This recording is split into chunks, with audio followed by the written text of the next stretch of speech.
Hello students, today we are going to start the last topic of class 9th mathematics chapter 1 number system, and it is laws of exponent for real numbers. Exponent के नियम real number में किस तरीके से hold करेंगे, आज हम बात करेंगे इस टॉपिक पर. Guys, it is very short topic and in very short time you can easily understand and you can solve the questions related to this topic because you already know about exponent and I think you know the laws of exponent also because it was the chapter in previous class 8. So मुझे नहीं लगता कि आपको यहाँ पर बहुत ज़्यादा समझाने पड़ेगा या उसकी ज़रूरत है, क्योंकि आपने इस चैप्टर को पढ़ के रखा है, इसके बारे में आप काफ़ी कुछ जानते हैं. बस उसी को हम लोग बेस बनाकर उतने कॉन्सेप्ट को बैलेंस करके हम आगे थोड़ा सा और सीखने वाले हैं. ये आपका रिकॉल है जो पिछली क्लास में आपने पढ़ के रखा है. हम इसको एग्जाम्पल से समझेंगे कि इसकी वैल्यूज़ क्या होंगी.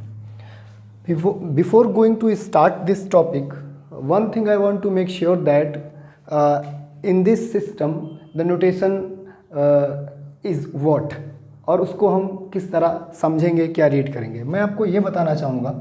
सपोज कर लीजिए कि ये आपके पास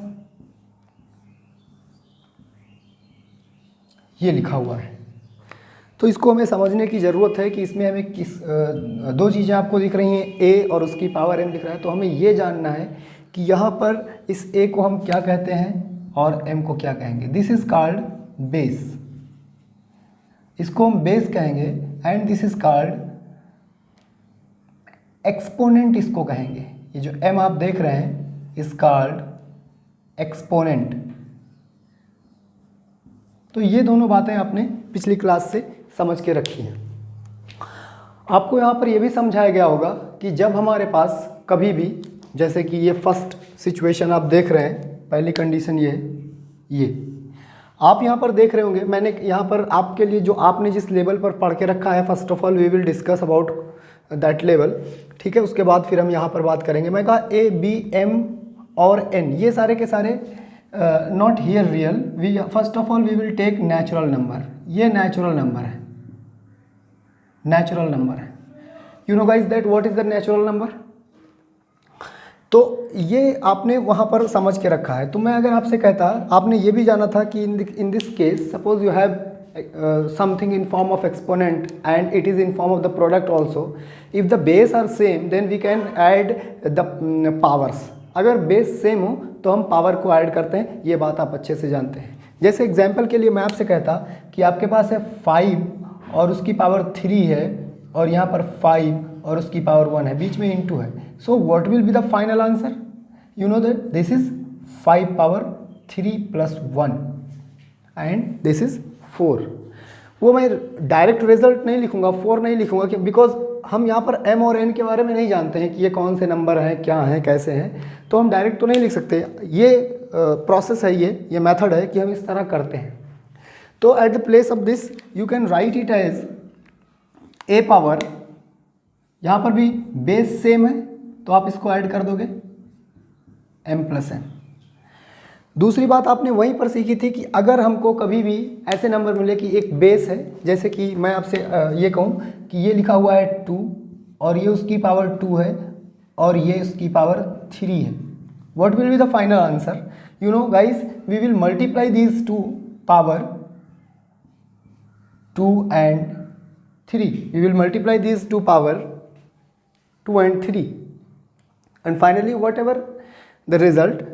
यहाँ पर हमें उससे कोई मतलब नहीं, बस हमें ये जानना है कि लॉजिक क्या है इसके साथ. तो हमें पावर को मल्टीप्लाई कर सकते हैं, ये एक्सपोनेंट का रूल है, ठीक है. अभी हम नेचुरल नंबर की बात करते हैं, यही सारी चीज़ें हम रियल नंबर पर भी अप्लाई करेंगे. तो जब हम इसको यहाँ पर मल्टीप्लाई करेंगे तो ये जो इसका रिजल्ट है वो हो जाएगा m इंटू n.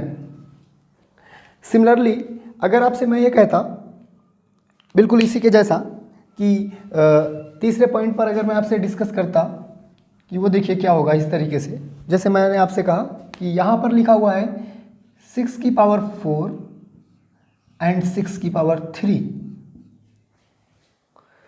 तो जो आपने सीख के रखा है वो ये था कि आप यहाँ पर लिखेंगे 6 और उसकी पावर 4 और -3। आंसर क्या आएगा वो बाद में देखेंगे, बट फिलहाल हमको ये जानना है कि इस तरीके से काम करेगा। इन केस अगर ये यहाँ पर कोई भी नंबर लिखा होता वो स्मॉल होता, जैसे कि वो 2 होता और ये 3 होता, तो हम उसको वहाँ नहीं ले जाते, फिर हम उसको इस तरीके से करते हैं 1/6 की पावर 3 - 2, इट बिकम 1/6। ऐसा नहीं है कि उस तरह करेंगे तो रॉन्ग हो जाएगा, उस तरह करेंगे तो भी आंसर यही करेगा, पर वो इस तरीके से आएगा 6 की पावर -1 आएगा। ठीक है, ये इन्वर्स का कॉन्सेप्ट आएगा। तो अभी क्योंकि हम उसके बारे में बहुत ज़्यादा नॉलेज हम नहीं रखते हैं अभी इस लेवल पर कि इन्वर्स का कॉन्सेप्ट क्या है, तो इसलिए मैं आपको वो बताता भी नहीं हूँ। मैं आपको सीधे ये बताता हूँ कि जब भी पावर आपको यहाँ पर कभी ये मिले m और n मिले, तो अगर m ग्रेटर है तो इसको ऊपर ले जाइए माइनस कीजिए, और अगर n ग्रेटर है तो उसको नीचे ला के माइनस कीजिए। यहाँ पर मैंने आपको एक ही बार बताया, देखिए n is less than m means m greater है, तो m ग्रेटर है तो मैं उसको एक बार लिखा, बेस को एक बार लिखा मैं ये, और m - n कर दिया। इसी तरीके से अगर हमारे पास कभी भी दो नंबर लिखे हों एक्सपोनेंट फॉर्म में, दोनों के बेस अलग हों और पावर उनकी एक जैसी हो, तो हम उनको एक साथ कर सकते हैं। जैसे मेरा कहने का मतलब ये है कि अगर आपके पास ऐसे लिखा हुआ है 17/3 और 7/3, तो आप इसको लिख सकते हो 17 × 7 और उसकी होल पावर 3। तो यहाँ पर हम क्या करेंगे, यहाँ पर हम लिखेंगे a × b and whole power m। And this is very important, कोई भी नेचुरल नंबर हो, कोई भी रियल नंबर हो, इंटीजर हो, उसकी पावर 0 हमेशा 1 होता है। ये तो बात हो गई उस लेवल पर जब आपने इसको क्लास 8 में पढ़ के रखा था। अभी हम बात करेंगे क्लास 9th में, क्योंकि यहाँ जो हमारा टॉपिक है वो है laws of exponent for real numbers. तो रियल नंबर के बारे में भी बात करेंगे। तो हमारे पास a और b कोई भी, one thing I want to tell you, this exponent part we will discuss about the positive numbers. ठीक है, हम पॉजिटिव को लेकर अभी चलेंगे, ऐसा नहीं बाद में फिर बहुत सारे रिजल्ट्स आएंगे, हम देखते हैं। पर अगर हमारे पास a और b कोई भी दो पॉजिटिव नंबर हो, तो इस बार जब हम पावर की बात करेंगे, इंडेक्स की बात करेंगे एक्सपोनेंट की, तो उसको हम रेशनल नंबर कंसीडर करेंगे। रेशनल में नेचुरल आएगा, होल आएगा, जो है नेचुरल और होल दोनों आ जाएंगे। ठीक है, और पॉजिटिव इंटीजर भी आएंगे। ठीक है, तो हम बात करेंगे रेशनल नंबर की पी और क्यू की पावर की, और उसके बाद इन रिजल्ट्स को देखेंगे। ठीक है, तो वो आपके लेवल पर वो होगा। ठीक है, तो पहले आप इसको कंप्लीट कीजिए, और इस तरीके से आप इसको याद रखें कि हम किस तरह क्या कर सकते हैं। सेम यही है, बस सिर्फ इतना चेंज हुआ है, नेचुरल की जगह पर हम लोग रेशनल नंबर लेने वाले हैं। ठीक है, और कोई चेंज नहीं है, बिल्कुल यही कॉन्सेप्ट है, यही लॉजिक है। ठीक,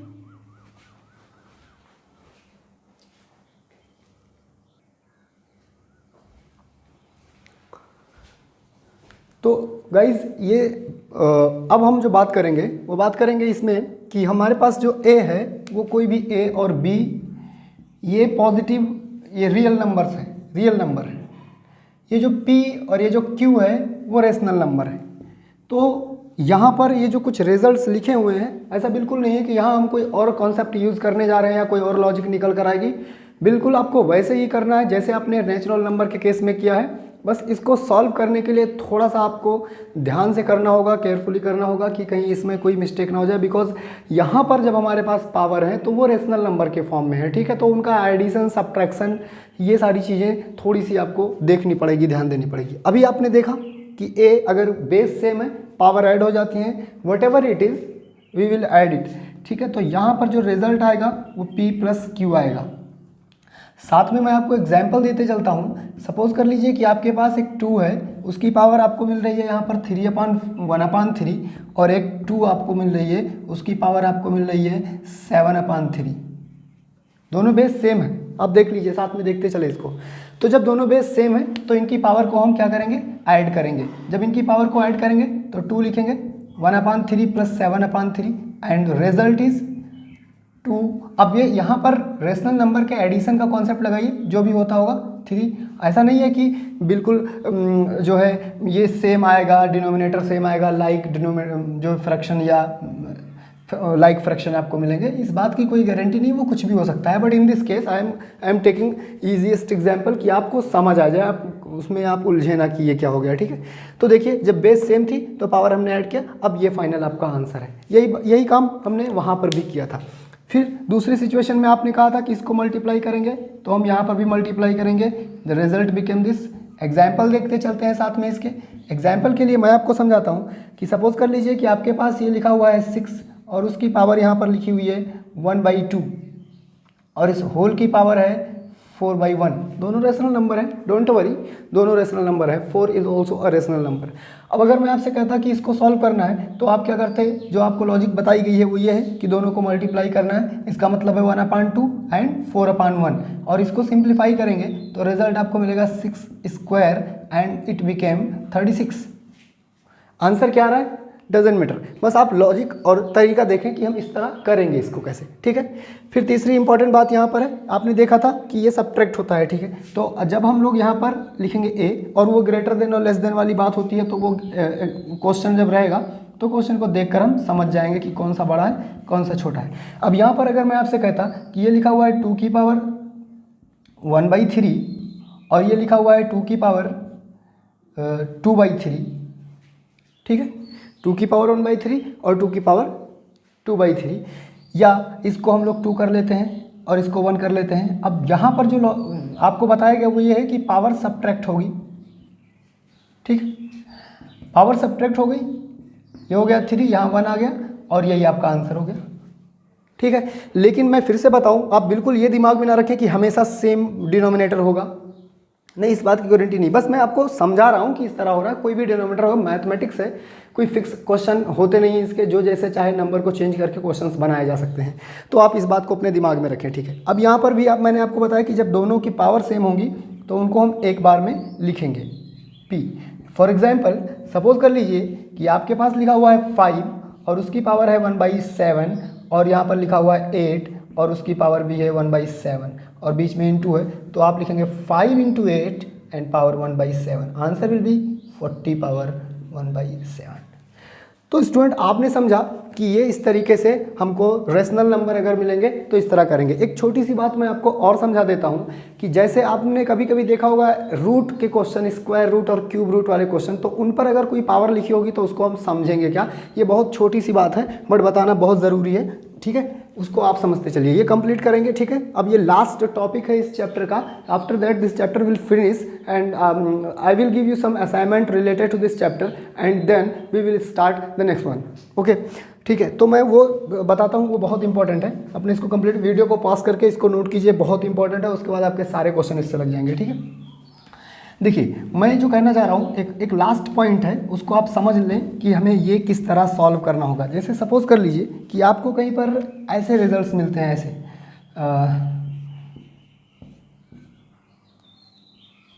like that, suppose you get such type of result. या यहाँ पर n नहीं लिखे, यहाँ पर n नहीं लिखे, मैं यहाँ पर लिख देता हूँ 2, यहाँ पर एनी नंबर, कोई भी नंबर लिख लो, मैं यहाँ पर लिख देता हूँ n, ठीक है। तो इसको लिखेंगे कैसे, इसको हम लोग लिखेंगे 2 और ये स्क्वायर रूट ये जो होता है रिफर करता 1/2 को। पावर यहाँ पर n है, यहाँ पर 2 पावर लगी ऑलरेडी, हमको समझने की जरूरत है। इसका मतलब होगा अगर हम सिर्फ इसकी बात करें तो ये 1/2 है और एक पावर ये लगी हुई है। तो अगर हम फाइनली देखें तो ये बनेगा n/2। अगर हम फाइनली देखें तो n/2 बनेगा। कब हुआ, जब स्क्वायर रूट था। यहाँ पर कोई भी नंबर हो, हमें उससे कोई मतलब नहीं।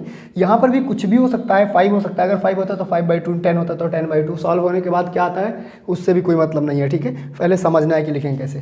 ऐसे ही अगर आपको कहीं पर ये मिलता है 3, 7 और यहाँ m मिलता है, तो this is cube root. So guys you can write it as m/3, ठीक है। स्क्वायर रूट, क्यूब रूट, जो भी पावर स्क्वायर रूट पे लगी होगी, स्क्वायर रूट पे जो भी पावर लगी होगी जिस नंबर पे, उस नंबर की पावर जो n होगा /2 स्क्वायर रूट के केस में। और अगर क्यूब रूट है तो उस नंबर की पावर जो भी डिजिट होगी m या n/3। ये बात अपने दिमाग में आप रखें, ये बहुत इंपॉर्टेंट है क्योंकि इस पर भी बेस्ड आपको क्वेश्चंस मिलने वाले हैं, ठीक है। तो ये यहाँ पर स्क्वायर रूट का मतलब ये होता है और दिमाग में रखें क्यूब रूट का मतलब आप ये समझेंगे, ठीक है। तो इस तरीके से हमने फर्स्ट चैप्टर को फिनिश किया। This is the last module number 5 of this chapter, okay. And after completing this and after assignment whatever you will get, we will start the next chapter, ठीक है, तो अगले चैप्टर को start करते हैं। और जब ये सारे चैप्टर्स हो जाएंगे, आप करते रहें, after that I will upload the solution also of these exercise. तो आपको हेल्प मिल जाएगा कि इनको सॉल्व कैसे करने, बहुत ईजी है सब। Okay, thank you.